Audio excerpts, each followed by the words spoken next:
Hello everyone and welcome. In this video we're going to be talking about 5 things you should never do in an automatic transmission vehicle. And this is kind of a follow-up to the video I did, 5 things you should never do in a manual transmission video. And I think just as important as to understanding, what you shouldn't be doing is understanding why. So I brought some parts along. This is part of a torque converter. And so we're going to be looking at, kind of how mechanically automatic transmission works so that we can better understand why we shouldn't do certain things in them, which I think is just as important as understanding what you shouldn't be doing.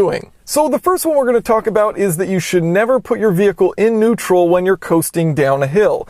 And so the logic behind this may be that, you can save fuel economy by putting it in neutral and coasting down the hill. And let's say you're on a tall hill and you're about to go over a shorter hill. If you put it in neutral, you can gain a lot of speed and gain enough speed to go over that smaller hill without, getting on the gas. And so you can save some fuel by doing that. But the other thing is when you do have it in gear and you're coasting down a hill, modern transmissions and modern vehicles, what they'll do is they'll cut fuel to the engine. So you'll just use the wheels, which are connected to the transmission and thus the engine because it's in gear, to shut off the fuel injectors. And so the wheels will be powering the engine.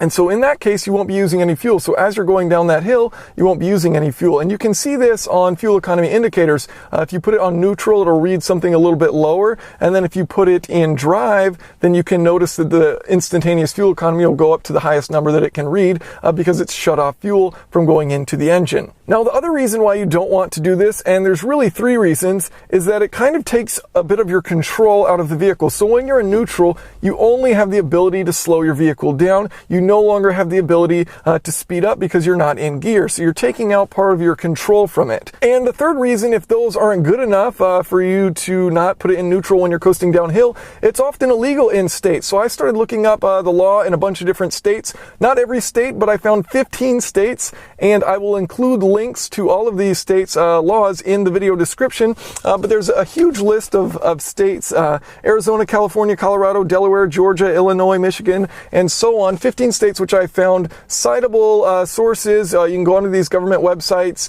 and see the law where it says do not put it in neutral because you're taking yourself out of control of the vehicle. So, if those aren't good enough reasons, 1 and 2, then the third reason, it may be illegal where you live. So, look up your local laws to figure that part out. But regardless, it could be illegal where you live. Moving on to number 2, whenever you're changing directions in an automatic transmission vehicle, you want to make sure you come to a stop before switching from drive to reverse or from reverse to drive. So backing up, come to a stop, then put it in drive, and then move along. And so the reason why you want to do this is because you're using your brakes to stop the vehicle rather than your transmission. Your transmission is designed to shift gears. Your brakes, on the other hand, are designed to stop the vehicle. So this is an automatic transmission band, and what this does is it clamps down around the housing of a planetary gear set. And when you do that, you alter the gearing of the planetary gear. So when you're in reverse or drive, this may be open, and then when you put it into the other one, it'll clamp down on a drum. So this works a lot like the reverse of a drum brake. So instead of pressing out like a drum brake, this squeezes down on a drum. And so what you're doing when you change that direction is you'll be using these bands as well as clutches. Automatic transmission also have multi-plate clutches within them. And so when you switch gears, these bands will clamp down to change the gearing. And when it does that, you're using this material here on this automatic transmission band to stop your car rather than the brakes, which are very easy to service and cheap to replace, versus this part, which was only $18, but very difficult to access. So it's going to take you a lot of time to replace it or a very expensive repair. So come to a stop and then put it in the gear that you need to go in. Number 3, we're going to talk about launching your car. Now, obviously, if you want your car to last as long as possible and you want the maximum longevity out of your transmission, then you should never launch the vehicle. It's going to put a lot of stress and strain on it. But there's different methods that I've seen people use, and some of them, are kind of dangerous and you should never do them. So one of the methods I've seen that people have done is they'll rev it up in neutral, and then they'll drop it into drive and let that carry their car forward. And so that's kind of a dangerous way of launching your vehicle. And we're going to get into why using some parts. So here we have a torque converter, and this is the pump or the impeller. And so what you're going to have is the engine, which is going to be connected to a flex plate, and that flex plate is going to be connected to this. So this has been cut off so that we can see the inside of this torque converter, but know that this is always going to be rotating with the engine. So this is the pump, or you could call it the impeller.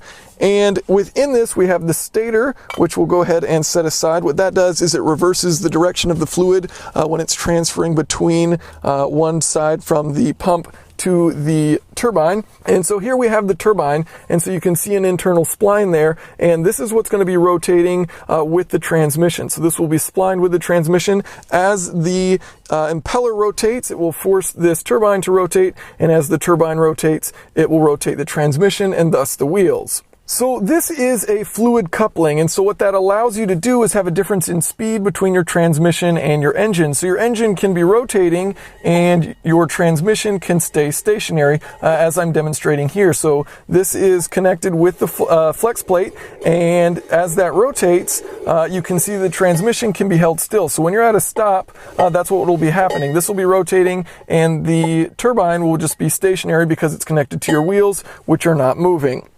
So when you launch and you rev it up in neutral and then you put it into drive, what you're doing is you're going to be having friction between this band and the drum which it's resting around as that tries to clamp down to send power through it. And so you're going to have clutches and bands within your automatic transmission that are going to be trying to absorb that power, but you're going to have slip because you're sending so much power through it. And these are designed to shift gears, not to handle a launch. And so you're sending power through it and you're going to be wearing out this band. As I mentioned, it's going to be very expensive to replace it. So rather than putting it in neutral, revving it up, and then putting it in drive, which is just kind of crazy, what you want to do is put your foot on the brake and put your foot on the gas, build up some pressure within this torque converter so that you're putting a lot of torque to that impeller, or to that turbine, which is stationary, and then the second you let off the brake, you're sending all that torque, and all of your clutches and bands are already locked up in the position they need to be, so you're not going to have any slip. Now, yes, you're going to put a lot of strain on your transmission, and it's not like a great thing to do for it, but it's a lot less dangerous than putting it in neutral, revving it up, and then putting it into drive, and then letting the clutches and bands handle all that torque and try and get power to the wheels and spin your tires rather than spin these bands, which will be very expensive to replace. Moving on to number 4, there's no reason to put your car in neutral when you're sitting at a stoplight. It's fine to leave it in drive, and that's something that some people will commonly do, is take it out of drive for several reasons. They may think, okay, it's putting a lot of stress on your transmission. But let's think about that for a moment. If you're sitting there with it in drive, and so your engine is spinning, and my hand, which is touching the turbine, obviously isn't moving, so your engine's spinning, this isn't, so you're putting some stress on the transmission. And yes, that's absolutely true. You are doing that, but let's think about it.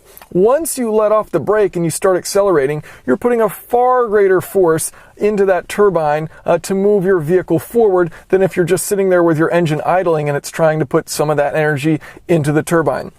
So really, you're not putting any additional stress on it. It's far less than you are when you're actually accelerating. So it's kind of crazy to think, oh, I shouldn't do that. The second thing, some people will say it can save fuel economy. And, when you are in drive, obviously you're going to be putting some of that energy into trying to rotate this, and you're rotating against an object which is stationary.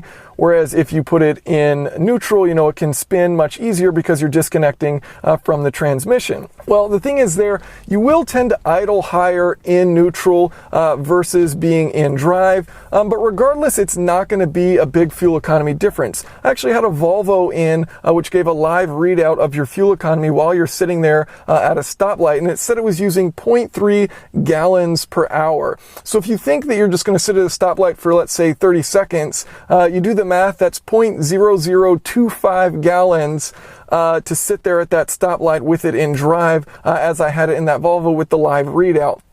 And so, you're not really going to be using that much fuel. Now, if you're sitting in, stop and go traffic, there's a ton of cars, you're surrounded, so, there's no need to get out of an emergency situation or anything like that really quickly, and you're just stuck, you're stopped in traffic, and you want to make sure that, you're going to get maximum fuel economy. Just turn your car off. If you're just going to be sitting there, there's cars all around you, it's a safe time to do it, turn your car off and just let it sit there, so you're not using any fuel. Like, that's the easy solution to saving fuel, if that's the reason why you put it in neutral from drive.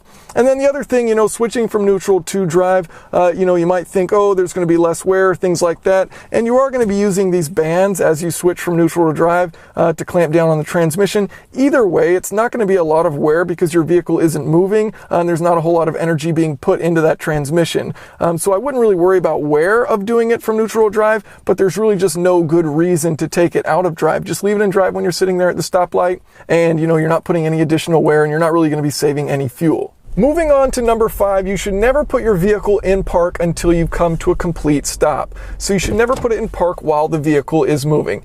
Now, here's the thing. Most automatic transmissions, especially modern ones, will not allow you to do this, but it's cool to understand why. When you put your vehicle in park, you're applying a pawl, essentially a locking pin, into a gear which is connected to your transmission's output shaft. Your driven wheels are connected to the transmission output shaft, so when this is locked, your wheels cannot move. Now, if you were to engage the parking pin while the vehicle is moving, and there weren't systems to prevent this from happening, you could very easily shear the locking pin and break it as it attempts to completely lock up a transmission in motion.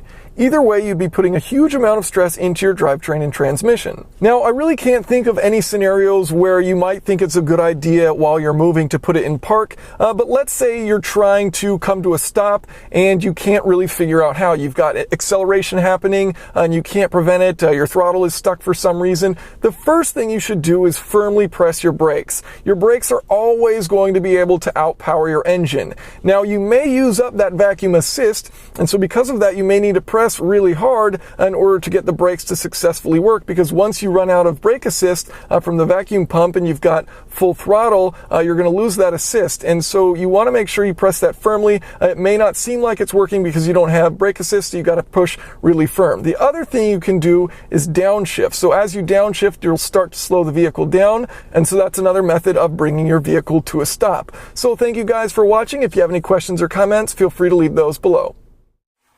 So I have this Peruvian mango box, which I was using to store the torque converter in. Who knew there were so many ways to eat a mango? You can eat it on a fork, cut the skin and peel it, and there you go, eat it on a fork. You can slice them, you can dice them, or you can eat it with a spoon. Amazing. Mango, such a versatile fruit to, get your vitamin C on.